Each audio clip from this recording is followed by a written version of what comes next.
नमस्कार, दैनिक सवेरा टीवी देख रहे हैं आप और मैं गजेंद्र शर्मा इस समय आपके समक्ष लाइव हुआ हूं धर्मशाला से। आज विधानसभा का शीतकालीन जो सत्र चल रहा था, तीसरा दिन था, यानी कि अंतिम दिन था आज। और जैसा कि दैनिक सवेरा ने आपको कल भी बताया था कि आज हंगामेदार हो सकता है सत्र, तो बिल्कुल वैसा ही हुआ।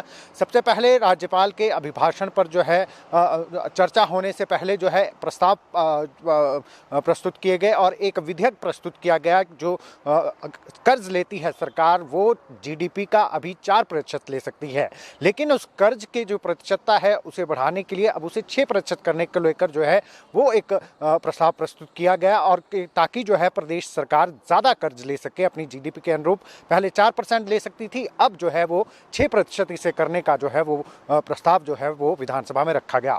उसके बाद जो राज्यपाल ने बीते कल अभिभाषण प्रस्तुत किया था, अभिभाषण दिया था 15 मिनट का, उसके लिए चर्चा हुई। उसमें जो है तमाम जो सत्ता पक्ष और विपक्ष के विधायक हैं उन्होंने जो है उसमें भाग लिया। और विपक्ष की अगर बात करें तो विपक्ष ने इस पूरे अभिभाषण को नीरस करार दिया। उन्होंने कहा कि इस अभिभाषण में जो 10 गारंटियों की बात की जा रही है, धरातल कुछ नहीं है। 27 दिन सरकार बने हुए हो चुके हैं। ओपीएस का वादा किया था 10 दिन में देने का पहली कैबिनेट में, लेकिन कैबिनेट ही नहीं बन पाई है।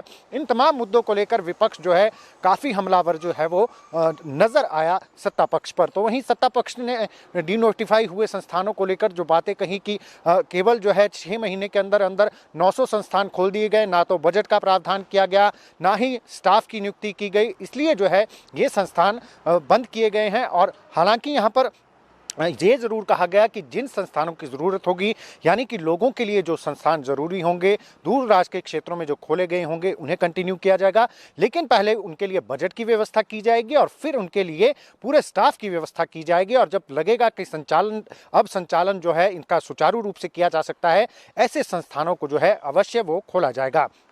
इसके बाद जब शाम के समय चर्चा चल रही थी तो क्योंकि सुबह एक बैठक हुई थी जिसमें तय किया गया था कि सत्ता पक्ष की तरफ से 4 लोग बोलेंगे और विपक्ष की तरफ से 3 लोग बोलेंगे। इसको लेकर भाजपा ने हामी भर दी थी और जो है उनकी तरफ से 3 लोगों ने बोला, लेकिन उन्होंने आरोप लगाया कि कांग्रेस की तरफ से जो है चीटें विधानसभा अध्यक्ष के पास पहुंच गई और ज़्यादा समय जो है वो कांग्रेस विधायकों को दिया जा रहा है। इसको लेकर ऐतराज जताया, व्यवस्था मांगी, व्यवस्था को लेकर प्रश्न उठाया। विपिन सिंह परमार जो कि नेता प्रतिपक्ष की भूमिका में आज थे, क्योंकि जयराम ठाकुर सदन में नहीं थे, उनके ससुर का निधन हुआ है, वो जयपुर के लिए रवाना हो गए थे, तो वो आज सदन की कार्यवाही में नहीं थे। वहीं दूसरी तरफ जो है आज उप मुख्यमंत्री मुकेश अग्निहोत्री ने जो है वो सत्ता पक्ष की तरफ से कमान संभाली, क्योंकि सुखविंदर सिंह सुक्खू जो है वो दिल्ली में थे, वो वहां पर कैबिनेट विस्तार को लेकर चर्चा करने के लिए गए हैं और वहां पर कैबिनेट को लेकर जो है लगभग नाम जो है वो तय कर दिए गए हैं।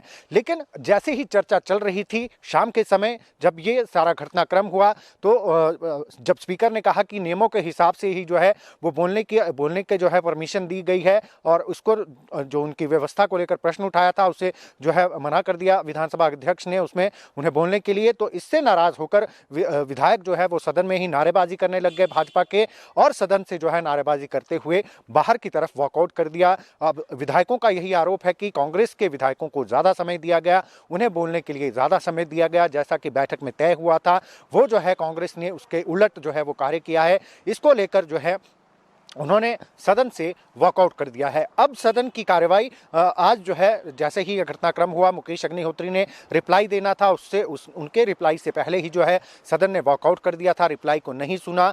इसको लेकर रिप्लाई जब हो गया तो विधानसभा अध्यक्ष ने विधानसभा सत्र की कार्रवाई को अनिश्चितकालीन के लिए जो है वो स्थगित कर दिया है।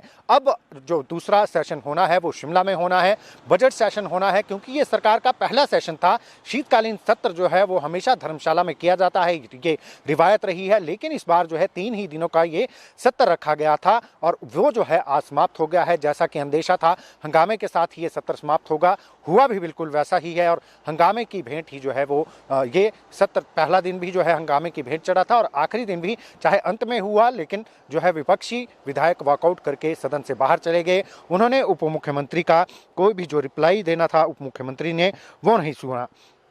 इसके अलावा अब बात कर लेते हैं जो मंत्रिमंडल है उसको लेकर क्या चल रहा है, उसको लेकर जो है वो अब उसको लेकर जो है वो कवायद तेज हो गई है।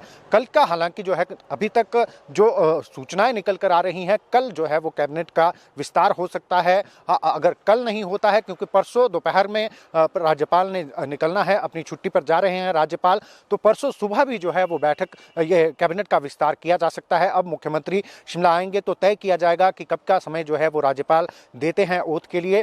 फिलहाल जो सूचनाएं निकल कर आ रही हैं उसमें 8 नाम जो है वो तय माने जा रहे हैं कि 8 लोगों की कैबिनेट बनने वाली है। इसमें जो नाम है कांगड़ा जिला से, वो 2 नाम हैं। चंद्र कुमार जो कि प्रोटेम स्पीकर थे, कांग्रेस के जवाली से जो वो विधायक हैं और कांग्रेस के बहुत वरिष्ठ नेता हैं। इसके अलावा सुधीर शर्मा जो धर्मशाला से विधायक हैं, उनका नाम भी जो है, उनका मंत्री बनना भी जो है वो तय माना जा रहा है। वो पहले भी वीरभद्र सिंह सरकार में भी जो है वो मंत्री रह चुके हैं। अब बात कर लेते हैं बिलासपुर की।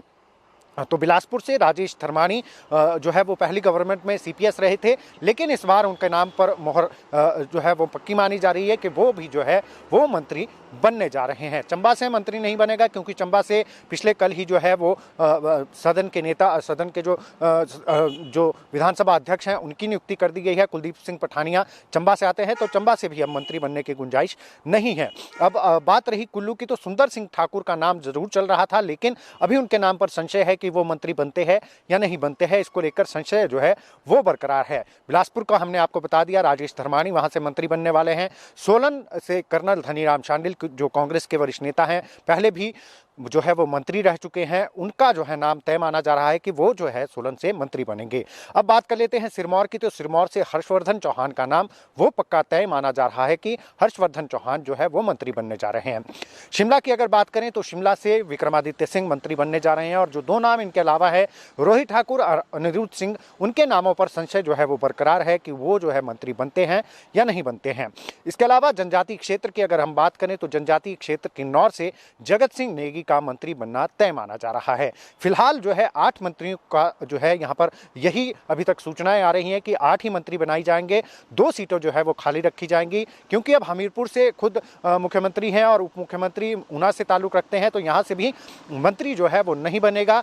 ये जो 8 लोग हैं ये मंत्री जो है वो बन सकते हैं। कल इनकी ओथ हो सकती है, अगर कल नहीं होती है तो परसों सुबह भी जो है इनकी ओथ करवाई जा सकती है। तो ये नाम है जो अभी तक चल रहे हैं, और सभी की जो है दिलों की धड़कनें बढ़ गई हैं, जो भी विधायक जीते हैं, कि उनकी तरफ से कौन जो है वो मंत्री बनेगा। लेकिन फिलहाल जो हमने आपको नाम बताए, इन नामों पर जो है अब संशय नहीं है। यही जो है अंदेशा है कि यही जो है वो मंत्री बनेंगे, क्योंकि 8 तारीख को दोपहर बाद राज्यपाल ने जाना है, तो उससे पहले ही जो है ओथ करवाई जा सकती है। अब बात कर लेते हैं मौसम की, तो कल से मौसम बिगड़ने वाला है। आगामी 4 दिनों तक हिमाचल प्रदेश के पहाड़ों में ऊंचाई वाले जो क्षेत्र हैं वहां बर्फबारी होगी, और जो मैदानी इलाके हैं वहां पर बारिश का जो है वो संभावना है आगामी 4 दिनों तक। यानी कि ठंड बढ़ने वाली है। शीतलहर चलने की भी जो है वो अलर्ट जारी किया गया है मौसम विभाग द्वारा। तो ऐसे में अगर शीतलहर चलती है तो प्रदेश के जो तापमान में जो है वो कहीं ना कहीं बहुत ज्यादा गिरावट देखने को मिलेगी। लोगों को जो है हाड़ कपाने वाली ठंड का सामना जो है वो करना पड़ सकता है। तो ये कुछ अपडेट्स थी जो हमने आपके साथ साझा करनी थी। आप देखते रहिए दैनिक सवेरा टीवी।